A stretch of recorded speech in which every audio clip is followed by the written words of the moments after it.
ಬಿಹಾರದಲ್ಲಿ ಅಂತ್ಯವಾಯಿತು ನಿತೀಶ್ ಕುಮಾರ್ ಯುಗ. ಸಿಎಂ ಸ್ಥಾನಕ್ಕೆ ರಾಜೀನಾಮೆ ನೀಡಿದ್ದಾರೆ ನಿತೀಶ್ ಕುಮಾರ್ ಅವರು. ರಾಜ್ಯಪಾಲ ಸೈಯದ್ ಅತಾ ಅವರಿಗೆ ರಾಜೀನಾಮೆಯನ್ನ ಸಲ್ಲಿಸಿದ್ದಾರೆ. 20 ವರ್ಷಗಳಿಂದ ಬಿಹಾರದಲ್ಲಿ ಸಿಎಂ ಆಗಿದ್ರು ನಿತೀಶ್ ಕುಮಾರ್. ಬಿಹಾರ ಸಿಎಂ ರೇಸ್ನಲ್ಲಿ ಬಿಜೆಪಿಯ ಸಾಮ್ರಾಟ್ ಚೌಧರಿ ಹೆಸರು ಬಂದಿದೆ.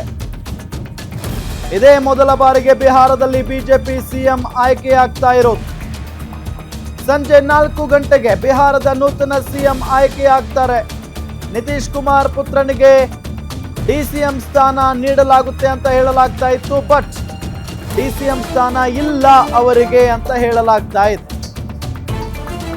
ನಿತೀಶ್ ಕುಮಾರ್ ಯುಗ ಬಿಹಾರದಲ್ಲಿ ಅಂತ್ಯ ಆದಂಗೆ ಕಾಣಿಸ್ತಾ ಇದೆ. ಸಿಎಂ ಸ್ಥಾನಕ್ಕೆ ರಾಜೀನಾಮೆ ನೀಡಿದ್ದಾರೆ ನಿತೀಶ್ ಕುಮಾರ್ ಅವರು. ರಾಜ್ಯಪಾಲ ಸೈಯದ್ ಅತಾ ಹಸ್ಮೈನ್ಗೆ ಇಲ್ಲಿ ರಾಜೀನಾಮೆಯನ್ನ ನೀಡಿರೋದು. 20 ವರ್ಷಗಳಿಂದ ಸಿಎಂ ಆಗಿದ್ರು ಬಿಹಾರದಲ್ಲಿ. ಬಿಹಾರ ಸಿಎಂ ರೇಸ್ನಲ್ಲಿ ಬಿಜೆಪಿಯ ಸಾಮ್ರಾಟ್ ಚೌಧರಿ ಹೆಸರು ಮುನ್ನೆಲೆಗೆ ಬಂದಿದೆ ಈಗ.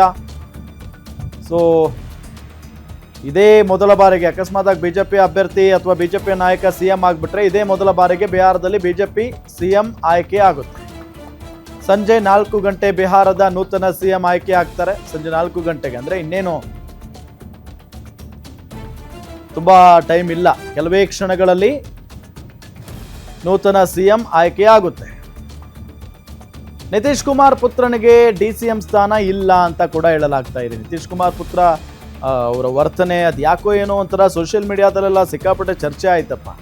ಇವರು ಮೆಂಟಲಿ ಸ್ಟೇಬಲ್ ಇದ್ದಾರಾ ಇಲ್ವಾ, ಹೇಗಿದ್ದಾರೆ, ಅವರ ಆರೋಗ್ಯ ಸರಿ ಇದೆಯಾ ಇಲ್ವಾ, ಈ ರೀತಿಯಾಗೆಲ್ಲ ಚರ್ಚೆ ಆಯಿತು. ಬಿಕಾಸ್ ಅವರು ಒಂಥರ ಅವ್ರ ವರ್ತನೆ ಏನೋ ಒಂಥರ ಇತ್ತು. ಸೊ ಹಾಗಾಗಿನೇ ಅವ್ರ ವಿಡಿಯೋನ್ನೆಲ್ಲ ನೋಡಿದವರು, ಅವರು ನಡವಳಿಕೆ ನೋಡಿದವರೆಲ್ಲ ಇವರೆಲ್ಲ ಸರಿಯಾಗಿದ್ದಾರಾ, ಆರೋಗ್ಯ ಚೆನ್ನಾಗಿದೆಯಾ ಇಲ್ವಾ ಇವರದ್ದು, ಆ ರೀತಿಯಾದಂಥ ಪ್ರಶ್ನೆಗಳನ್ನ ಎತ್ತಿದ್ರು.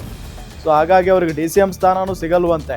ಬಟ್ ಇಲ್ಲಿ ನಿತೀಶ್ ಕುಮಾರ್ ಅವರು 20 ವರ್ಷಗಳ ಕಾಲ ನಿರಂತರವಾಗಿ ಸಿಎಂ ಆಗಿ ಆಳ್ವಿಕೆ ನಡೆಸಿ ಈಗ ದಿಢೀರಂತ ರಾಜೀನಾಮೆಯನ್ನ ಕೊಟ್ಟು ನಿಜಕ್ಕೂ ಆಶ್ಚರ್ಯ. ಇದು ಪ್ರತಿಯೊಬ್ಬರಿಗೂ ಕೂಡ ಆಶ್ಚರ್ಯ ತಂದಿರುವಂತ ಒಂದು ವಿಚಾರನೇ ಇದು. ಏಕೆ ಅಂತ ಅಂದ್ರೆ ಅಧಿಕಾರ ಅಂತ ಬಂದಾಗ ನಿತೀಶ್ ಕುಮಾರ್ ಅವರು ಯಾವ ಪಕ್ಷದ ಜೊತೆಗಾದ್ರೂ ಮೈತ್ರಿ ಮಾಡ್ಕೊಳ್ತಾರೆ ಅನ್ನೋ ಒಂದು ಮಾತಿದೆ. ಹೌದು, ಅದು ನಿಜಾನೂ ಕೂಡ. ಏಕೆ ಅಂತ ಅಂದ್ರೆ ಅಲ್ಲಿ ಬಿಜೆಪಿ ಇದೆ, ಮತ್ತೊಂದು ಪಾರ್ಟಿ ಇದೆ. ಸೊ ಹಾಗಾಗಿ ಇವ್ರ ಜೊತೆಗಂದ್ರೆ ಇವರು, ಅವ್ರ ಜೊತೆಗಂದ್ರೆ ಅವರು. ಇಲ್ಲೇನಾದ್ರೂ ಈ ಪಾರ್ಟಿ ಕಿರಿಕಾಯ್ತು ಅಂತ ಅಂದ್ರೆ ಇನ್ನೊಂದು ಪಾರ್ಟಿ ಜೊತೆಗೆ ಮೈತ್ರಿ ಮಾಡ್ಕೊಂಡು ಮುಖ್ಯಮಂತ್ರಿ ಆಗ್ಬಿಡೋರು ಅವರು.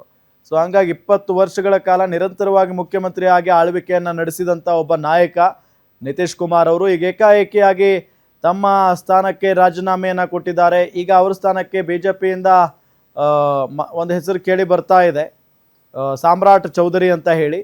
ಸೊ ಅವರೇ ಆಗ್ತಾರಾ ಅಥವಾ ಇನ್ಯಾರ್ದಾದ್ರೂ ಸರ್ಪ್ರೈಸ್ ಆಗಿ ಹೆಸರು ಘೋಷಣೆ ಆಗುತ್ತಾ, ಇದು ಈಗಿರುವಂಥ ಒಂದು ಪ್ರಶ್ನೆ. ನೋಡಿ, ಅಲ್ಲಿ ದೃಶ್ಯದಲ್ಲಿ ನಿಮಗೆ ತೋರಿಸ್ತಾ ಇದ್ದೀವಿ. ಅವರು ಕೆಳಗಿಳಿತಾ ಇದ್ದಂತೆ ಅವರ ಬೆಂಬಲಿಗರೆಲ್ಲ ಕಣ್ಣೀರು ಹಾಕ್ತಾ ಇದ್ದಾರೆ.